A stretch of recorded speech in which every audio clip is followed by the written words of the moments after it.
अच्छा जी, तो बात कर लेते हैं एब्स्ट्रैक्शन की कि एब्स्ट्रैक्शन होता क्या है। बेसिकली हम एब्स्ट्रैक्शन को इस्तेमाल करते हैं जावा के अंदर डेटा हाइड करने के लिए। एब्स्ट्रैक्शन होता क्या है बेसिकली, जो अननेसेसरी डेटा है जो आपको लगता है कि यूज़र के लिए यूज़फुल नहीं है, जो यूज़र के काम का नहीं है, तो वो आप हाइड कर देते हो। बट ऐसा नहीं कि वो डिलीट कर देते हो, वो हाइड करके बैकएंड पे वो प्रोग्राम एग्जीक्यूट हो रहा होता है बट यूज़र से छुपा हुआ होता है।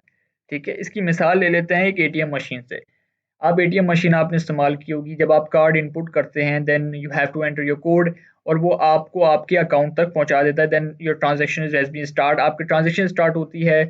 आप जो है वो बटन पे क्लिक करते हो, कैश विड्रॉ, आपका पैसे निकल जाते हैं। ठीक है, तो ये सारी चीज़ें यूज़र को परफॉर्म या यूज़र को जो है वो चाहिए होती है। ठीक है, कार्ड का डिजिट वगैरह जो भी सॉफ्टवेयर है उसमें ये सब चीज़ें अवेलेबल होनी चाहिए। यूज़र को नहीं परवाह कि वो सॉफ्टवेयर के बैक एंड पे कौन सा प्रोग्राम, कौन सा मेथड कब एग्जीक्यूट हो रहा है, उसको इस बात की परवाह नहीं। तो वो सारी चीज़ें इससे हाइड होती हैं यूज़र से। ठीक है, यूज़र को जो चीज़ विजिबल होनी चाहिए वो उसको विजिबल होती है। ठीक है, तो जो हाइड हो रही होती है वो चीज़ें वो थ्रू एब्स्ट्रैक्शन के हम हाइड कर देते हैं। ठीक है, अब बात आ जाती है एक और एग्जांपल, ये मैंने एग्जांपल इनकैप्सुलेशन में भी दी थी बट इसको अभी डीपली समझ लेते हैं। और आप किसी भी लॉगिन वेबसाइट में जाते हैं, अपना अकाउंट लॉगिन करते हैं, एक जीमेल, याहू, फेसबुक यूजर जो है अक्सर उनको सिर्फ तीन ही चीजें चाहिए होती हैं अपना अकाउंट को लॉगिन करने के लिए: email, password and then login button. ठीक है, आप अपना ईमेल डालते हो, पासवर्ड डालते हो, लॉगिन बटन पे क्लिक करते हो, वो आपको आपके अकाउंट तक पहुंचा देता है। यूजर को ये परवाह नहीं कि लॉगिन बटन के पीछे कौन सा मेथड है जो कि एग्जीक्यूट कर रहा है तभी वो अपने अकाउंट तक पहुंच पा रहा है। विदाउट दिस मेथड और एग्जीक्यूशन और विदाउट दिस प्रोग्राम अपने अकाउंट तक नहीं पहुंच सकता। ठीक है, बट ये मेथड उससे हाइड होता है क्योंकि यूजर को इस मेथड की परवाह नहीं, उसको खाली लॉगिन बटन से परवाह है, लॉगिन बटन में क्लिक किया, वो अपने अकाउंट तक पहुंच गया। ठीक है, तो ये बेसिकली जो मेथड हाइड है यहाँ पे, जो भी बटन के पीछे जो भी प्रोग्रामिंग हो रही है जो इस यूजर से हाइड हुई हुई है, वो थ्रू एब्स्ट्रैक्शन हाइड करता है। ठीक है, अब अक्सर लोगों का सवाल होता है कि ये इनकैप्सुलेशन से सिमिलर है। हाँ, कुछ चीजें इनकैप्सुलेशन से सिमिलर है। बेसिकली दोनों ही डेटा को हाइड करते हैं, इनकैप्सुलेशन और एब्स्ट्रैक्शन दोनों ही डेटा को हाइड करने के लिए इस्तेमाल होते हैं। बट डिफरेंस यहाँ पे ये आ जाता है कि दोनों अपने अपनी वे में डेटा को हाइड करते हैं। जहाँ एब्स्ट्रैक्शन अननेसेसरी डेटा को हाइड करता है और पूरी की पूरी क्लास को एक साथ ही डेटा हाइड कर देता है, वहीं इनकैप्सुलेशन एक सिंगल यूनिट और सिंगल एंटिटी को ही हाइड कर सकता है। मींस पूरी की पूरी क्लास को हाइड नहीं कर सकता, वो खाली क्लास के अंदर डेटा यानी कि वेरिएबल्स और मेथड्स को ही हाइड कर सकता है।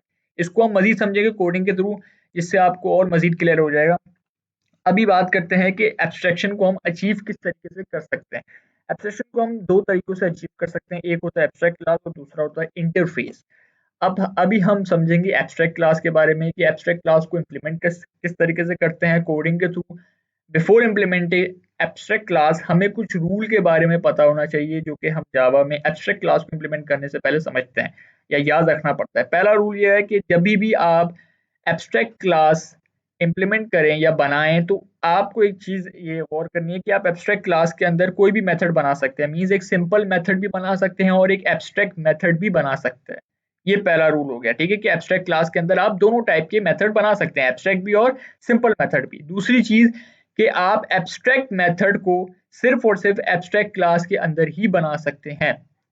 विदाउट इट आप अगर एक एब्स्ट्रैक्ट मेथड को सिंपल क्लास के अंदर बनाएंगे तो वो सिंपल आपको क्लास पे एरर देना शुरू कर देगा। ठीक है, तो आपको ये चीज याद रखनी है कि एब्स्ट्रैक्ट मेथड खाली एब्स्ट्रैक्ट क्लास के अंदर ही बनता है। ठीक है, ये कंपलसरी है, ये जो है वो जरूरी है, लाजमी है। ठीक है, अब यहाँ पे बात आ जाती है कि एब्स्ट्रैक्ट मेथड को बनाने का तरीका क्या है। एब्स्ट्रैक्ट मेथड की डेफिनेशन ही यही है कि वो विदाउट बॉडी होता है। ठीक है, विदाउट बॉडी मीन्स कि उसके जो कर्ली ब्रैकेट के बाद जो हम सिस्टम डॉट आउट प्रिंटलन की जो बॉडी में लिखते हैं पूरा का पूरा, ये बॉडी नहीं होती एब्स्ट्रैक्ट मेथड की। एब्स्ट्रैक्ट मेथड की डेफिनेशन ही बेसिक यही होती है कि ये ऐसा मेथड होता है जो विदाउट बॉडी लिखा जाता है, यानी कि खाली इसका नाम लिखना होता है और इससे पहले जो टाइप होती है एब्स्ट्रैक्ट टाइप वो लिखनी पड़ती है, बस। ये दो तीन चीजें आपको याद रखनी चाहिए। इसके अलावा जैसे आप सिंपल क्लास को कॉल करते हो मेन मेथड में, class name, your object reference variable और इक्वल टू न्यू वगैरह। ठीक है, एब्स्ट्रैक्ट क्लास को आप मेन क्लास में कॉल नहीं कर सकते थ्रू ऑब्जेक्ट, क्योंकि आप उसका ऑब्जेक्ट बना ही नहीं सकते। ठीक है ना, और जाहिर सी बात है अगर आप मेन क्लास में एब्स्ट्रैक्ट क्लास को कॉल करने लगेंगे तो फिर एब्स्ट्रैक्ट का डेटा हाइड करने का फायदा क्या हुआ, वो डेटा हाइड किस तरीके से करेगा अगर आप एब्स्ट्रैक्ट क्लास को डायरेक्टली मेन क्लास में कॉल कर लेंगे तो। ठीक है ना, तो ऐसा नहीं कह रहा कि एब्स्ट्रैक्ट क्लास को आप कॉल ही नहीं कर सकते, आप बिल्कुल कर सकते हैं थ्रू इनहेरिटेंस। आप मेन क्लास में डायरेक्टली कॉल नहीं कर सकते बट थ्रू इनहेरिटेंस आप कर सकते हैं। मींस कि आप एक सिंपल क्लास बना के उसको इनहेरिट कर दें एब्स्ट्रैक्ट क्लास से, ठीक है, इनकी एब्स्ट्रैक्ट क्लास की जितनी भी प्रॉपर्टीज हैं उसको एक्सेस कर लें। अब बात यहाँ पे ये आ जाती है कि जो सिंपल मेथड्स और सिंपल वेरिएबल्स हैं वो तो हो जाएंगे एक्सेस, बट जो एब्स्ट्रैक्ट मेथड्स हैं उसको एक्सेस करने का भी अब एक तरीका होता है। मींस कि जो भी एब्स्ट्रैक्ट मेथड है उसका जो है आपको बाकायदा मेथड बनाना है, अपना जो भी क्लास से आप एक्सटेंड कर रहे हैं, ठीक है। एब्स्ट्रैक्ट मेथड का आपने बाकायदा मेथड विद बॉडी बनाना है, आपने जो भी क्लास से आप एक्सटेंड कर रहे हो अपनी एब्स्ट्रैक्ट क्लास को, ठीक है। तो ये तरीके हैं कुछ, आपको इसको फॉलो करना है तभी आप एब्स्ट्रैक्ट क्लास इंप्लीमेंट कर सकते हो जावा के अंदर। अभी हम इन सबको बारी बारी कोडिंग के थ्रू समझेंगे, मुझे पता है ये सर के ऊपर से गए होंगे, बट अभी इन सबको हम कोडिंग के थ्रू समझते हैं एब्स्ट्रैक्ट क्लास को। अच्छा जी, तो हमने यहाँ पे एक मेन क्लास बना ली, ठीक है, एब्स्ट्रैक्ट के नाम से। उसके नीचे हम एक क्लास बना लेते हैं, लेट्स सपोज एक व्हीकल के नाम से क्लास मैंने बना बना ली, ठीक है। और मैंने पहली चीज़ कही थी कि एक एब्स्ट्रैक्ट क्लास के अंदर आप एब्स्ट्रैक्ट मेथड और एक सिंपल मेथड दोनों बना सकते हो। दैट्स मीन्स कि मैं अगर इसको एब्स्ट्रैक्ट करता हूँ तो आप इसके अंदर सिंपल मेथड, एक सिंपल मेथड जिसके पीछे एब्स्ट्रैक्ट ना लगा हो,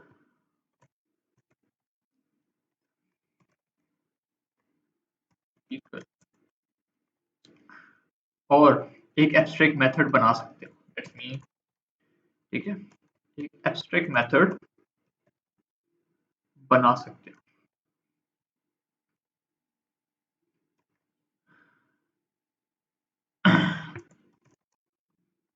सही।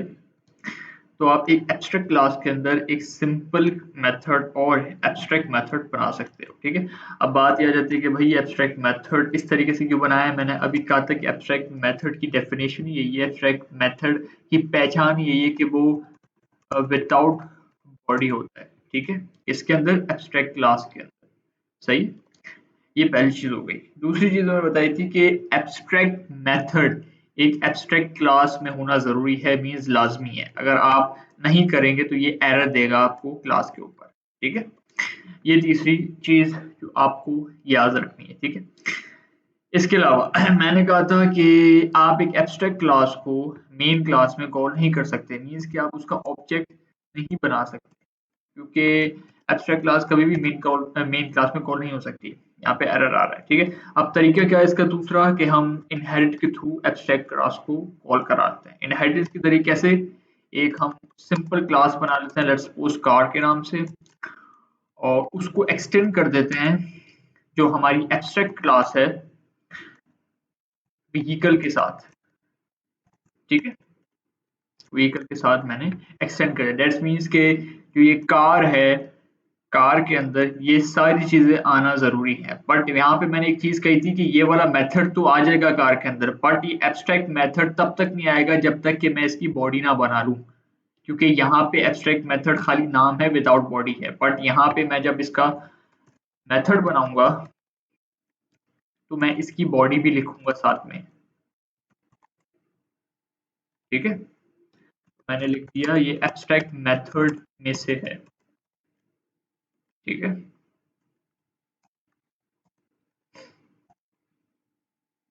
सही। तो मैंने ये मेथड किसका बनाया है, एब्स्ट्रैक्ट मेथड की बॉडी बनाई है, सिंपल ये, ठीक है।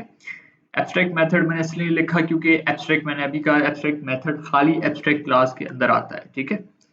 ये बिकॉज एक तरीके का एक रेफरेंस है, ठीक है ना, आपने एक तरीके से मेथड को सिक्योर कर दिया है, ठीक है। अच्छा जी, अब आप इस कार को प्रिंट करा लो, मीन्स कॉल करा लो, क्लास का name equals to new again car, class का name and semicolon, c dot.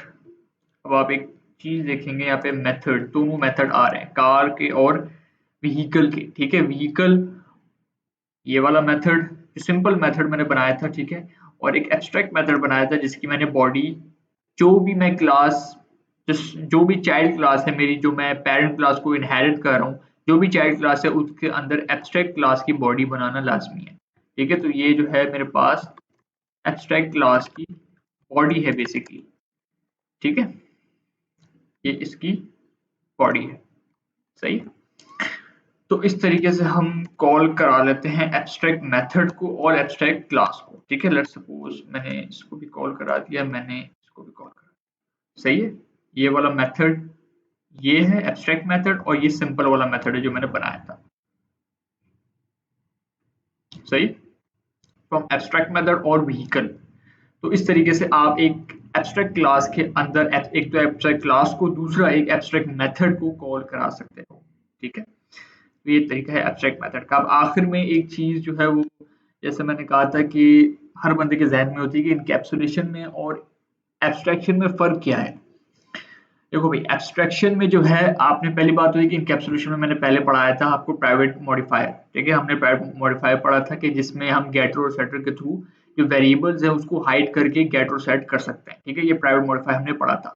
आपने एक चीज नोटिस की होगी कि हमने प्राइवेट खाली इंटीजर जो वेरिएबल थे उसको किया था, ठीक है। हमने क्लास को प्राइवेट नहीं किया था, सही है। अगर मैं लेट सपोज क्लास को प्राइवेट कर दूं, लेट सपोज मैं यहाँ पे प्राइवेट मॉडिफायर लगा दूं, तो ये मुझे एरर देगा, क्यों? क्योंकि जावा प्राइवेट क्लास को सपोर्ट नहीं करता, ठीक है। दैट्स व्हाई मैंने यहाँ पे एब्स्ट्रैक्ट लगाया, ठीक है।